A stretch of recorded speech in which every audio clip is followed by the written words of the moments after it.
أنفقوا مما رزقكم الله. قال الذين كفروا للذين آمنوا أنطعم من لو يشاء الله أطعمه إن أنتم إلا في ضلال مبين. ويقولون متى هذا الوعد إن كنتم صادقين. ما ينظرون إلا صيحة واحدة تأخذهم وهم يخصمون فلا يستطيعون توصية ولا إلى أهلهم يرجعون. ونفخ في الصور فإذا هم من الأجداث إلى ربهم ينسلون. قالوا يا ويلنا من بعثنا من مرقدنا هذا ما وعد الرحمن وصدق المرسلون. إن كانت إلا صيحة واحدة فإذا هم جميع لدينا محضرون. فاليوم لا تظلم نفس شيئا ولا تجزون إلا ما كنتم تعملون. إن أصحاب الجنة اليوم في شغل فاكهون هم وأزواجهم في ظلال على الأرائك متكئون لهم فيها فاكهة ولهم ما يدعون. سلام قال من رب رحيم. وامتازوا اليوم أيها المجرمون. ألم أعهد إليكم يا بني آدم أن لا تعبدوا الشيطان إنه لكم عدو مبين وأن اعبدوني هذا صراط مستقيم. ولقد أضل منكم جبلا كثيرا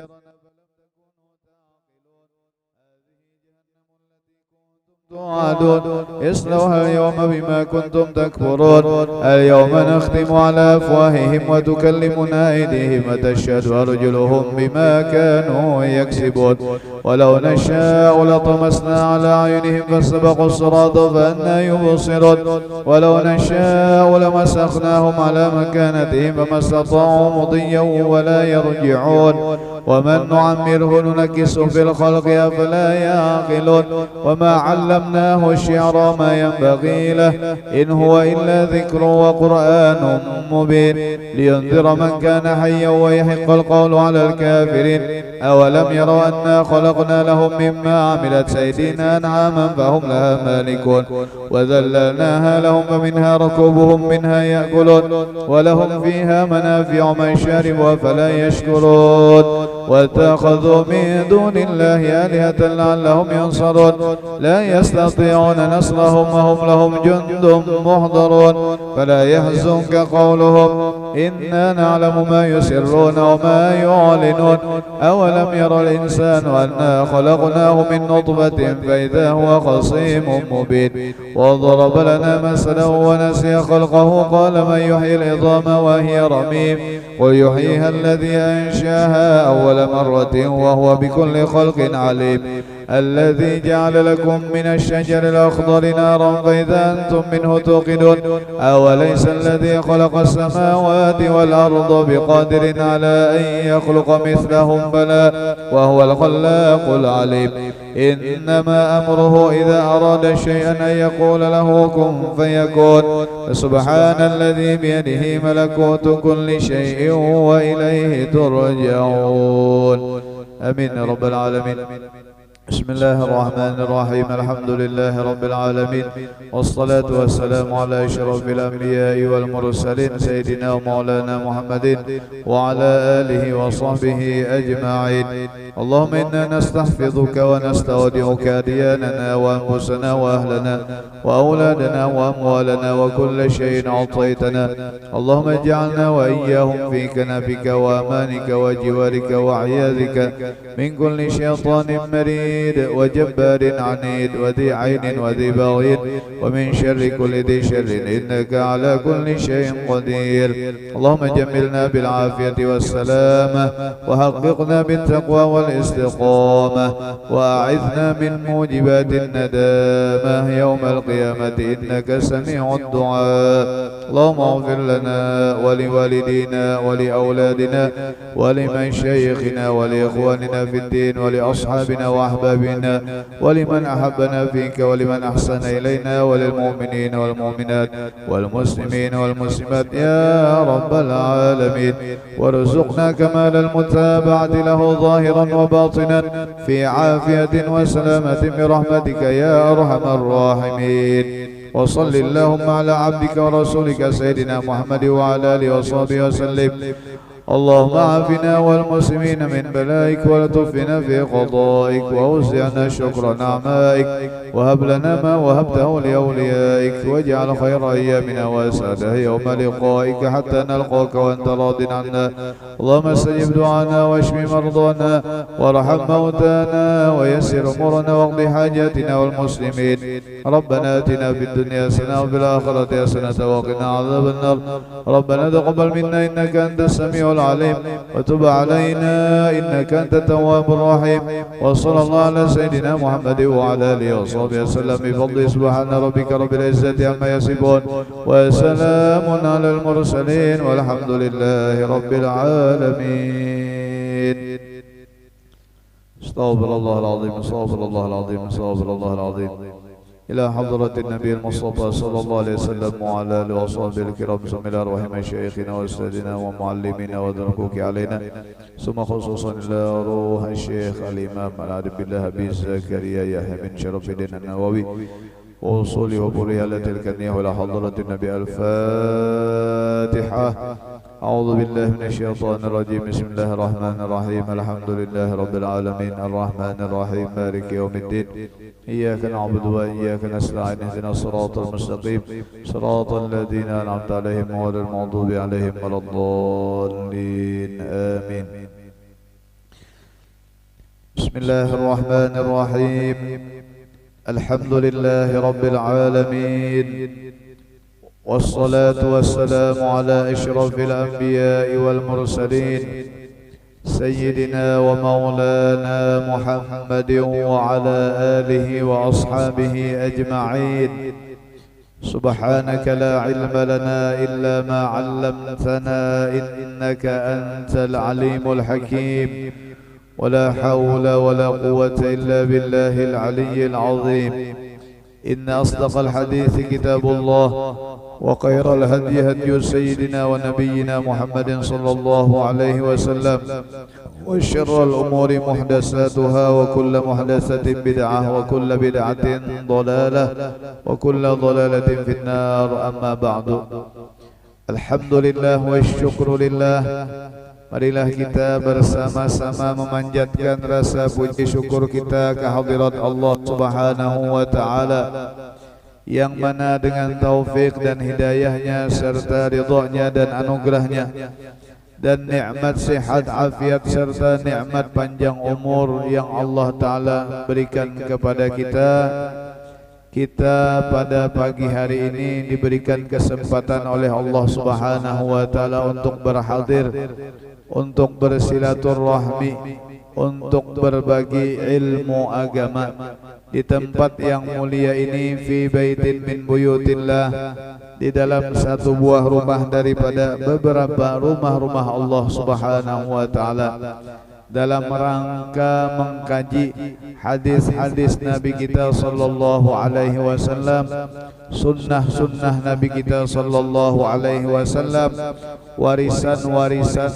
baginda kita Nabi besar Muhammad sallallahu alaihi wasallam, yang mana mudah-mudahan dengan mengkajinya kita dan mempelajarinya kita akan sunnah Nabi kita Muhammad sallallahu alaihi wasallam dan warisan-warisan yang ditinggalkan beliau kepada kita, mudah-mudahan kita dan keluarga kita serta orang-orang yang kita cintai di akhirat kelak akan mendapatkan syafaatnya Nabi kita Muhammad sallallahu alaihi wasallam. Amin Allahumma amin. Salawat dan salam tak lupa pula kita haturkan keharibaan junjungan kita Nabi besar Muhammad sallallahu alaihi wasallam dan atas para keluarganya dan para sahabat-sahabatnya serta orang-orang yang mengikuti jejak langkahnya min yaumina hadza ila yaumil qiyamah.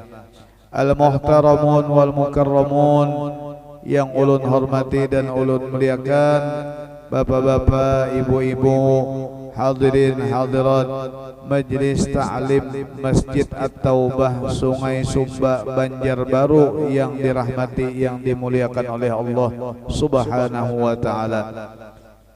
Kita belajar kemarin sampai hadis ke-11.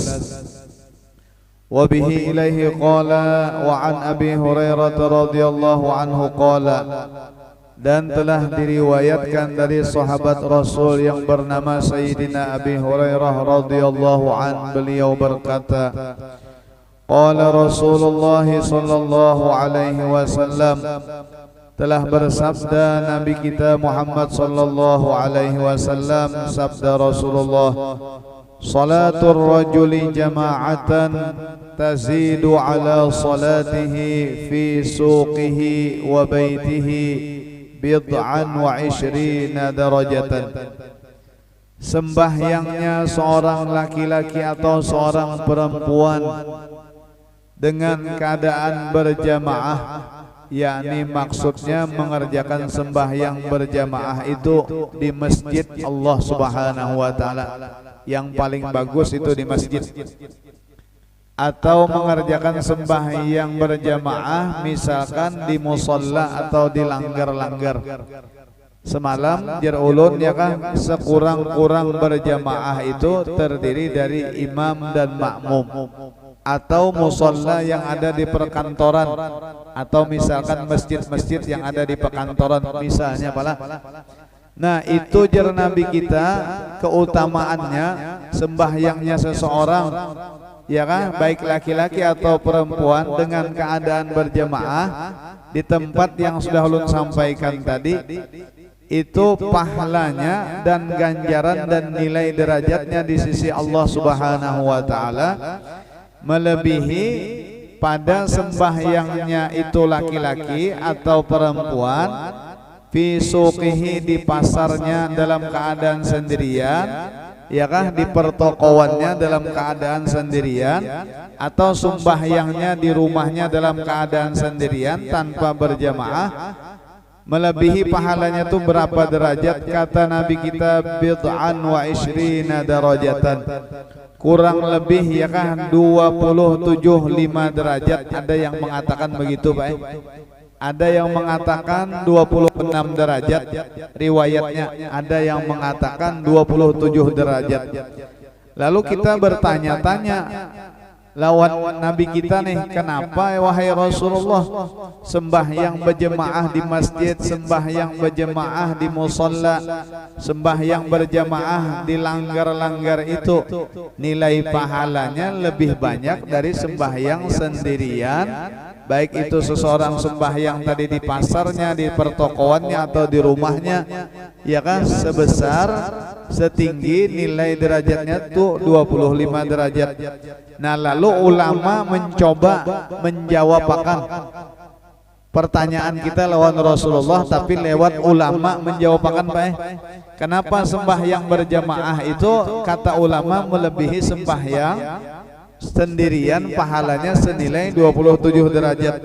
Nah lalu diterangkan di dalam kitab-kitab Pak, kenapa sembahyang berjamaah itu lebih banyak derajatnya? Kata sebagian ulama, karena sembahyang jemaah itu lebih banyak faidahnya dinisbahkan dibandingkan daripada sembahyang sendirian, ya kan?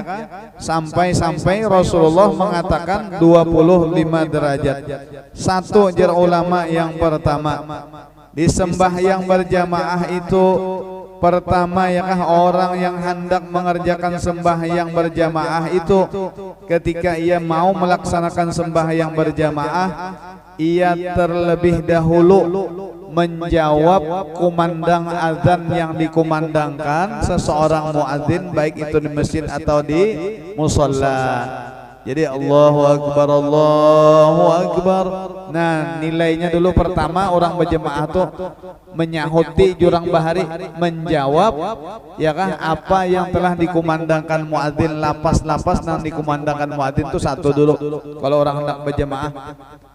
Yalah, ditambah lagi kata ulama ya kah, dan bersegeranya seseorang itu untuk mengerjakan sembahyang berjamaah pada awal waktu. Jadi jerulun semalam sebelum ya kan dikumandangkan azan, kita itu amun kawa ya kan sudah gawian itu nah, aktivitas itu nah lapas saja dulu. kena akan aja dulu. Amun seandainya kada mendesak benar, ya kan? Nang istilahnya tuh kawa aja di lapas tah.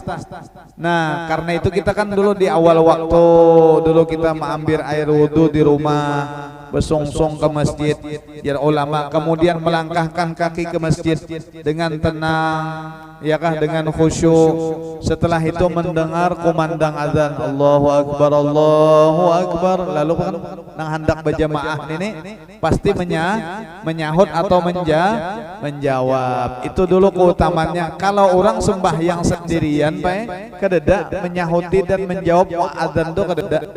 Coba pian sembahyang di rumah sendirian, yang azan ya pian, yang qomat ya pian. Kalau sumpah yang di masjid kan yang azan tentunya petugas azan, yang iqomat petugas iqomat. Di situ kita ulang lagi sekali, kawa menjawab siapa panggilan muadzin. Nah, itu satu juru ulama dulu. Salah satu di antara 25 derajat itu dulu yang pertama. Karena itu dikatakan ulama saking luar biasanya menjawab azan dan muliana menjawab azan itu, kata Imam Jalaluddin As-Suyuti yang mana beliau ya kah mengikhtisar meringkas kitab Al-Azkarun Nawawi karangan Imam Nawawi, kata beliau bahwasanya orang yang sering kali berbicara pada ketika dikumandangkan azan, bila dikumandangkan azan, iya kah? Seringkali berbicara kada mau menyahuti orang yang mengumandangkan azan. Nah, ini bahaya Pak, kata Imam Jalaluddin As-Suyuti. Bila orang mendengar kumandang azan lalu ia terbiasa mengabaikan, menganggap sepele aja azan yang dikumandangkan, baik itu di masjid atau di mana di musholla, maka itu jadi Imam Suyuti bisa dikhawatirkan dan ditakutkan atas orang itu apabila nantinya ia mengakhiri ajal umurnya kalau kena su'ul khotimah. Su'ul khotimah. Karena itu ya kah kita harus ya kah, nah sebelum azan itu sudah berada di tempat ya kah, nah, baik itu masjid, jalun atau musholla. Dan ada sebahagian ulama Pak Boy mengatakan, kata sebahagian ulama, sesungguhnya penyebab-penyebab yang bisa menyebabkan, yang bisa mengakibatkan seseorang itu su'ul khotimah, jahat kena ketika menutup umurnya itu ada 4 macam Pak. Ada 4 macam Boy ya. Salah satunya kata ulama yaitu menghinakan atau menganggap enteng dengan sembahyang 5 waktu. Ya kan? Menganggap enteng dengan mengerjakan sembahyang 5 waktu itu satu. Biasanya biasa aja lawan sembahyang 5 waktu ya kan. Nah, itu bahaya ya kan, bisa mengakibatkan su'ul khotimah. Yang kedua kata ulama, di antara perbuatan yang bisa efek dan berdampakkan seseorang itu bila inya di akhir umurnya kena bisa mengakibatkan inya su'ul khotimah. Yang kedua yaitu seringkali mengekali ya kan minum arak dan khamar atau obat-obatan terlarang. Kada mau maampihi ya kan. Nah, itu ya juajar ulama. Yang ketiga kata ulama, salah satu di antara perbuatan yang seringkali yang kemungkinan besar ada potensi seseorang itu akan su'ul khotimah di akhir hidupnya. Yang ketiga kata ulama, perbuatan apa? Jawabannya ini, uququl walidain. Seseorang itu durhaka lawan ibu bapaknya. Nah, ini hati-hati benar juga kita. Ya kah? Durhaka lawan ibu bapak. Yang keempat kata ulama, sesuatu yang bisa mengakibatkan seseorang itu nantinya di akhir umurnya su'ul khotimah. Yang terakhir wa adzal muslimin, dan hobi dan ketujuh menyakiti orang-orang Islam. Nah, ini bahaya juga. Ketujuh menyakiti orang, perbuatannya ketujuh menyakiti orang, kata-katanya menyakiti orang, tingkah lakunya menyakiti sesama muslim. Nah, ini jar kata ulama, ini bisa mengakibatkan seseorang itu su'ul khotimah. Na'udzubillahi summa naudzubillah. Jadi ulun ulang nang menyebabkan suul khotimah nih perbuatan nang empat nang salah satunya di antara ya kah 4 perkara perbuatan yang mana bila dikerjakan naudzubillah seseorang hobi mengerjakan nang 4 ini maka bisa mengefekkan atau mendampakkan mengakibatkan seseorang itu akan keluar imannya ketika akhir hayatnya. Pertama apa jurun tadi? Menganggap enteng dengan mengerjakan sembahyang. Yang kedua apa? Mengekali atau ketujuh mengkonsumsi minum arak atau obat-obatan terlarang. Yang ketiga apa? Durhaka lawan ibu bapak. Yang keempat apa? Ketujuh dan hobi dan senang perkataannya ataupun perbuatannya ataupun tingkah lakunya menyakiti orang-orang Islam. Karena itu kita jaga jangan sampai ya kah kita menganggap remeh sembahyang 5 waktu. Jangan sampai ya kah menganggap remeh apa hal-hal yang misalnya berkaitan dengan obat-obatan terlarang mencoba-coba, jangan sampai durhaka lawan kutian dan sampai kemudian apa lagi menyakiti orang Islam lawan jiran lawan tetangga kita jangan sampai. Maka lawan tetangga ini kita hati-hati banyak ya kah banyak hati-hati kita. Sabda Nabi kita, man kana yu'minu billahi wal yaumil akhir falyukrim jarahu. Barang siapa kakaknya hendak yakah menyempurnakan imannya dengan Allah dan hari akhir, maka hendaklah memuliakan ia akan tetangganya. Jadi berhati-hati kita lawan tetangga ya kan? Jangan sampai perbuatan kita, ucapan kita, tingkah laku kita mengakibatkan tetangga kita atau orang-orang Islam ya kan tersakiti. Na'udzubillahi summa na'udzubillah. Nah itu yang pertama jar ulama. Kedua kata ulama ya kan, kenapa sembahyang berjamaah itu lebih mulia, lebih afdal derajatnya ya kan dibandingkan sembahyang sendirian.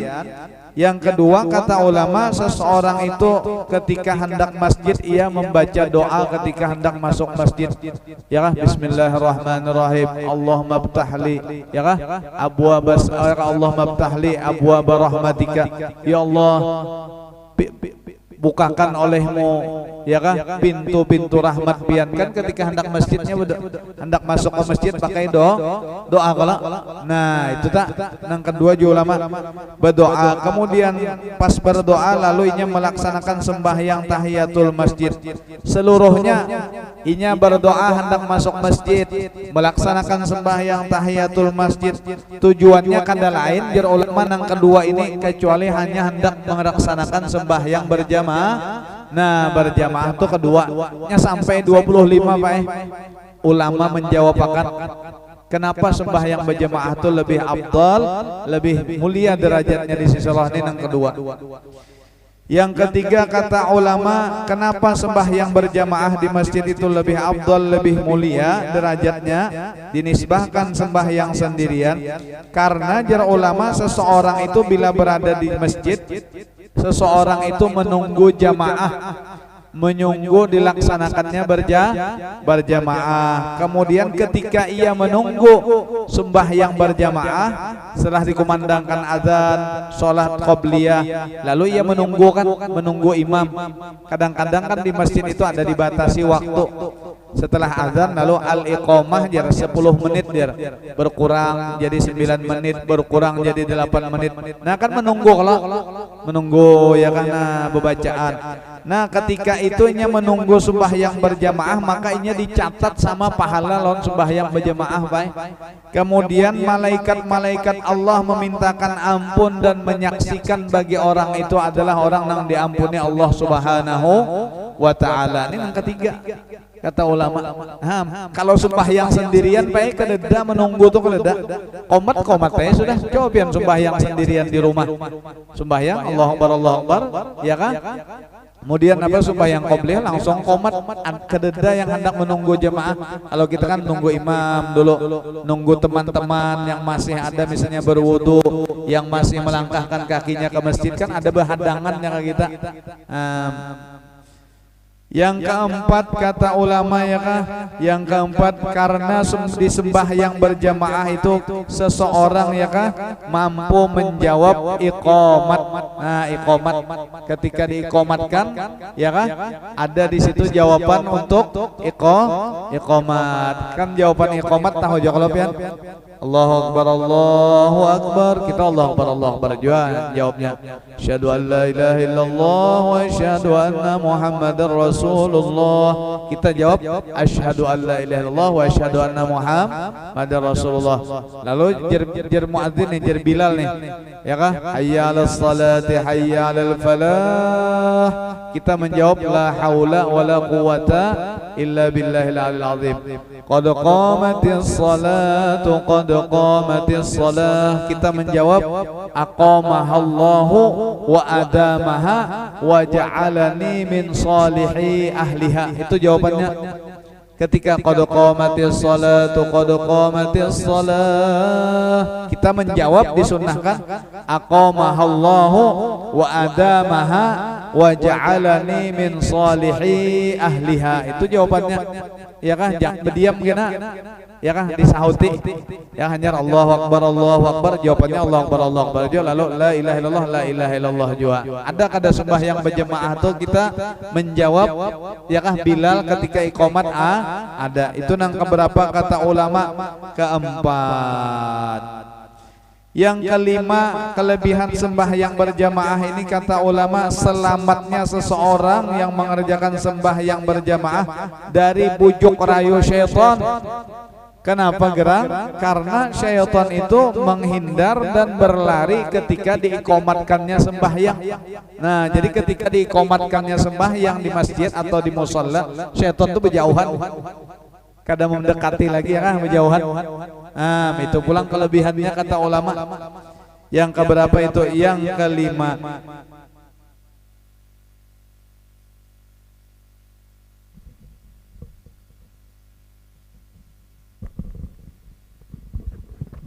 Yang keenam kata ulama yang keenam, kenapa sembahyang berjamaah itu lebih utama, lebih afdal atas sembahyang sendirian? Karena di sembahyang berjamaah itu seseorang yang ingin mengerjakan sembahyang berjamaah di masjid itu ya kah ia selalu menunggu-nunggu takbiratul ihram imam. Di situ kita dicatat pahala pulang. Kan sebelum kita takbiratul ihram kita kada boleh. Ya kah? Sebelum begini, sebelum imam takbiratul ihram, makmum tidak diperbolehkan mendahului imam takbiratul. Nah, di situ catat pahala, boy. Jadi imam kan ya kah? Astawu sububakum baina taswiyatas subuh min tamamis shalah. Ratakan dan rapatkan sop-sopnya, karena bahwasanya meratakan sop dan merapatkan sop itu sebahagian daripada kesempurnaan sembahyang. Ya kan? Nah, menunggu kalau kita tuh itu catat pahala, Pak.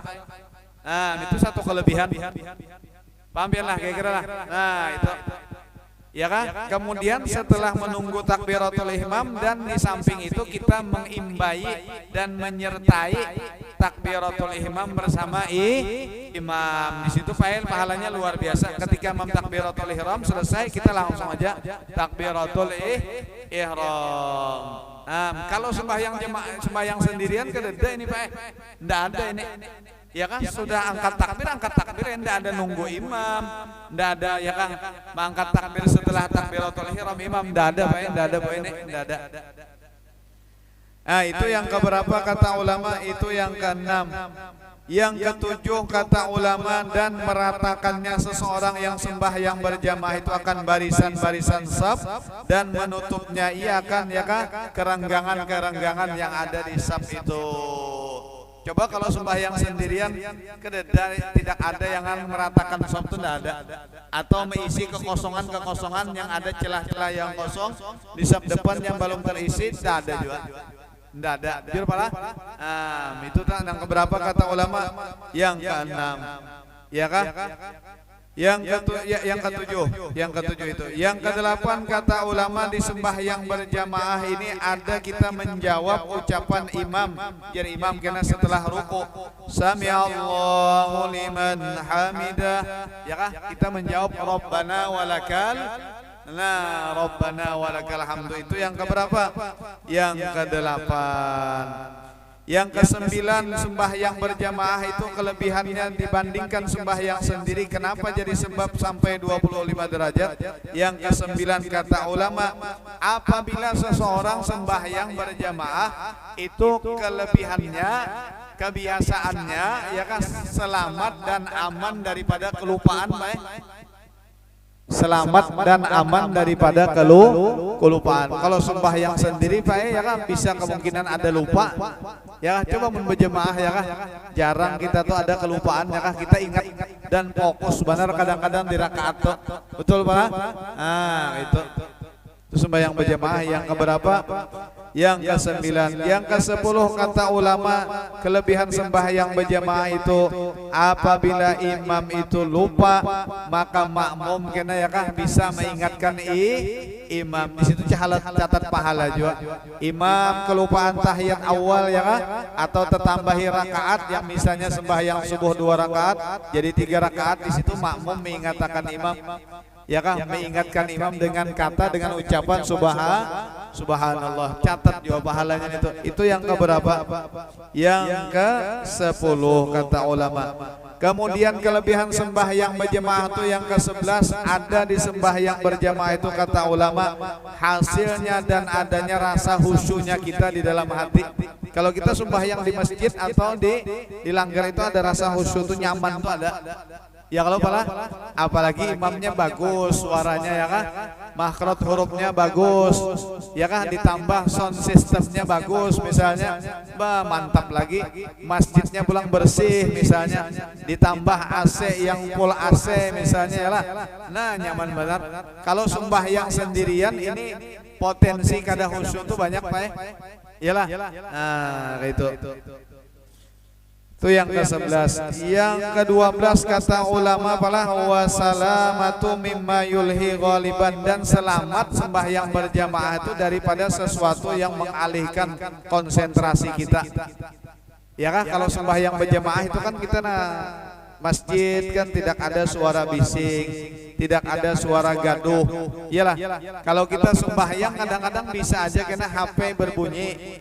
Kemudian televisi ya kan masih ditayangkan, anak-anak kadang-kadang cucu dan anak kita kadang-kadang berkeliaran di hadapan kita menyebabkan ada husnah mata ke sana kemari. Kalau di masjid hadapan ke kiblat saja pandangan kita. Nah itu kelebihan sembahyang berjamaah. Yang ke-12 kata, yang ke-13 kata ulama, sembahyang berjamaah itu ada mengandung tahsinul hay'ah. Kita sembahyang berjamaah kalau ke masjid mesti kita memakai pakaian yang rapi, pakaian yang indah, pakai kopiah, pakai baju koko, pakai tapih. Ibu-ibuan begitu juga kan.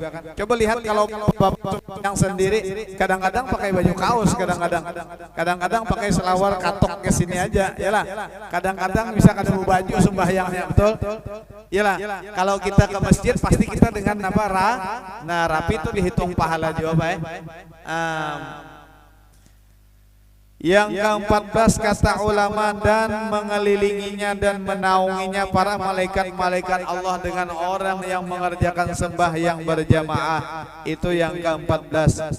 Yang ke-15 kata ulama, dan melatihnya seseorang yang sembahyang berjamaah itu atas mentajwidkan dan membenarkan bacaan Al-Quran.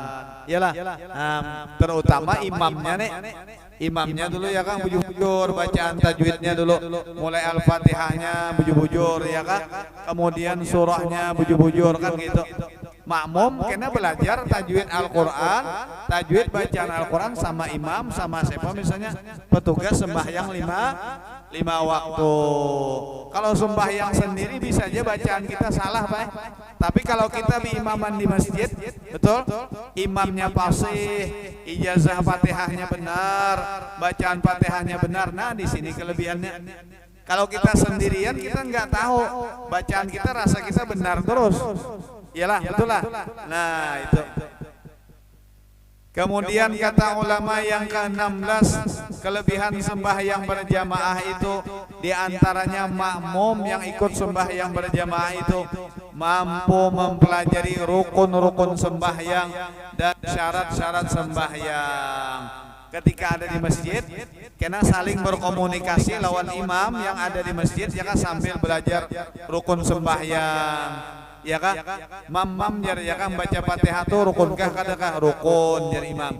Mamam jar takun makmum ya kah membaca takbiratul ihram tu rukun kada rukun jar imam. Ya kah? Mamam membaca sholawat tahiyat dan salam ketika diduduk tahiyat terakhir itu pemam hukumnya jar.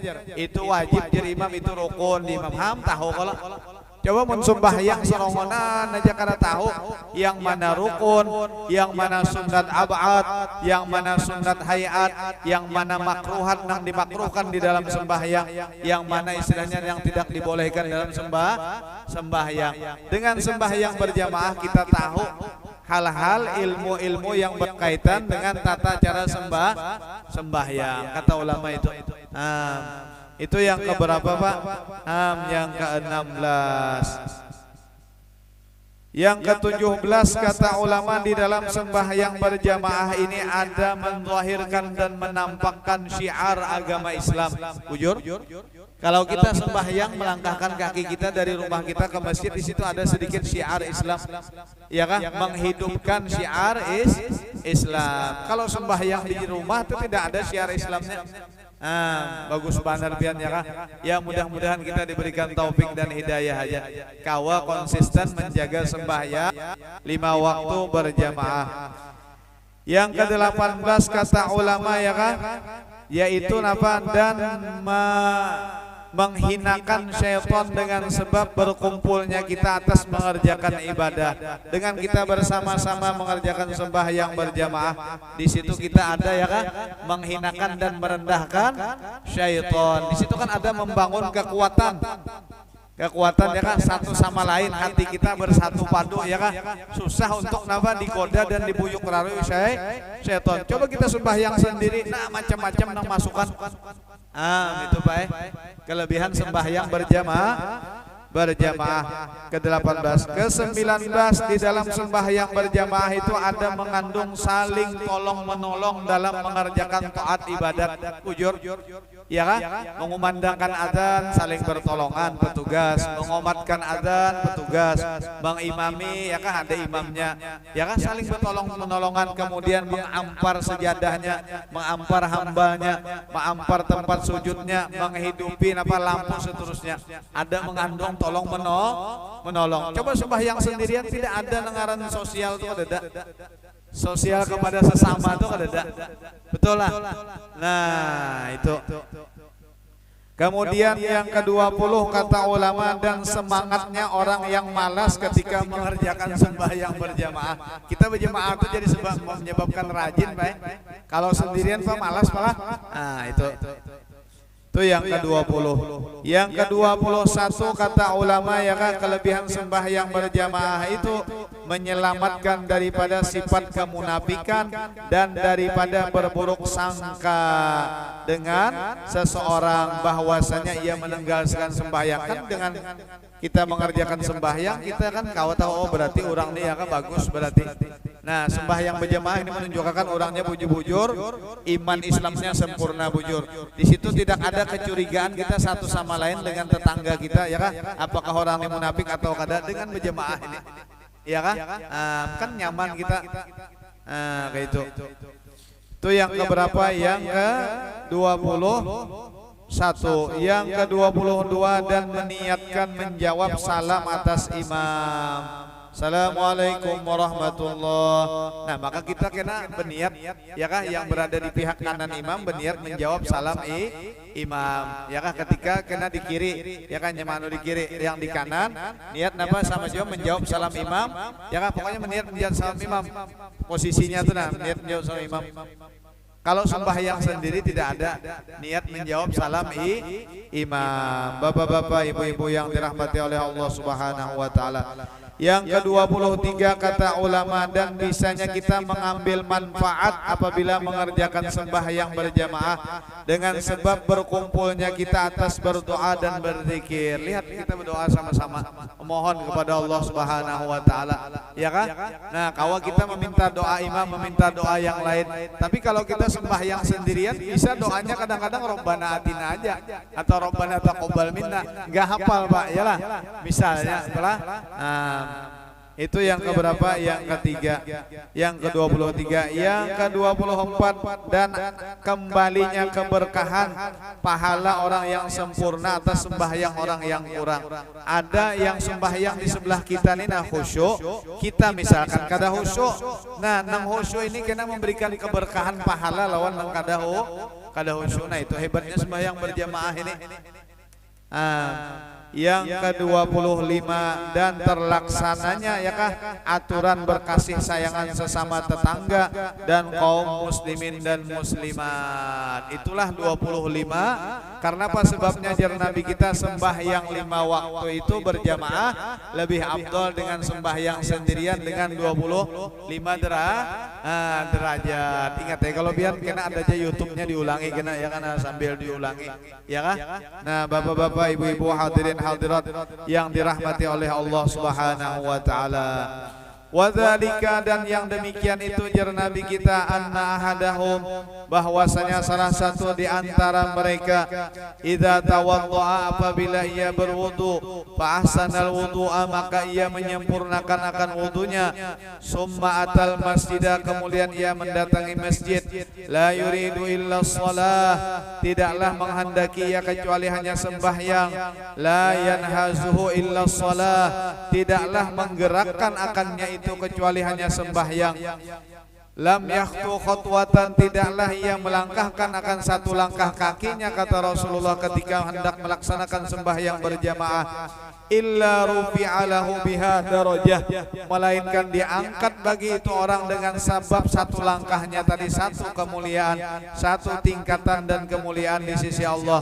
Wa hutta anhu, dan dihapus dari itu orang dengan satu langkah kakinya, khati'atun, akan satu buah kesalahan dan satu dosa, hatta yadkhulal masjidah, sampai ia masuk ke dalam masjid. Kata Nabi kita sallallahu alaihi wasallam, fa idza dakhalal masjid, apabila ia masuk ke dalam masjid, kata Nabi kita, kana fi shalah, betul pala, maka seseorang itu berada pada pahala melaksanakan sembahyang. Maka nanti sholatu hiya tahbisu, selama keadaan sembahyang itu menahan seseorang dari keluar ya kah dari masjid itu. Jadi catat terus pahalanya baik. Luar biasa. Nah, luar biasa. Sambungan hadisnya, wal malaikatu yusalluna ala ahadikum madama fi majlisihi alladzi shalla fih. Nah, sampai situ dulu kita belajaran pada pagi hari ini. Mudah-mudahan ada manfaatnya. Mudah-mudahan hadis Nabi kita dan beberapa faedah-faedah yang ulun sampaikan ini memotivasi ya kan bagi kita supaya kita lebih rajin lagi mengerjakan sembahyang 5 waktu berjamaah di masjid-masjid. Amin Allahumma amin. Itu dari ulun. Hadza minni wal 'afwu minkum. Wa sallallahu ala sayidina Muhammadin wa ala alihi wa sahbihi wasallam. Wa ila hadratin nabi al-Fatihah. A'udzu billahi minasyaitonir rajim. Bismillahirrahmanirrahim. Alhamdulillahi rabbil alamin. Arrahmanir rahim. Maliki yaumiddin. Iyyaka na'budu wa iyyaka nasta'in. Ihdinas siratal mustaqim. Siratal ladzina an'amta 'alaihim ghairil maghdubi 'alaihim waladdallin. Amin. Amin ya rabbal alamin. Bismillahirrahmanirrahim. Alhamdulillahi rabbil alamin. Wassalatu wassalamu ala asyrafil mursalin sayyidina wa maulana Muhammad wa ala alihi wa sahbihi ajma'in.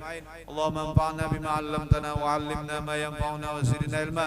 Allahumma ihdina bihudak wa la tuwallina waliyan siwak waj'alna mimman yusari'u fi ridak wa la taj'alna mimman khalafa amraka wa 'asaka wa hasbunallahu wa ni'mal wakeel. Wa la hawla wa la quwwata illa billahil 'aliyyil 'azim. Sallallahu ala sayyidina Muhammad wa ala alihi wa sahbihi wasallam. Alhamdulillahi rabbil alamin.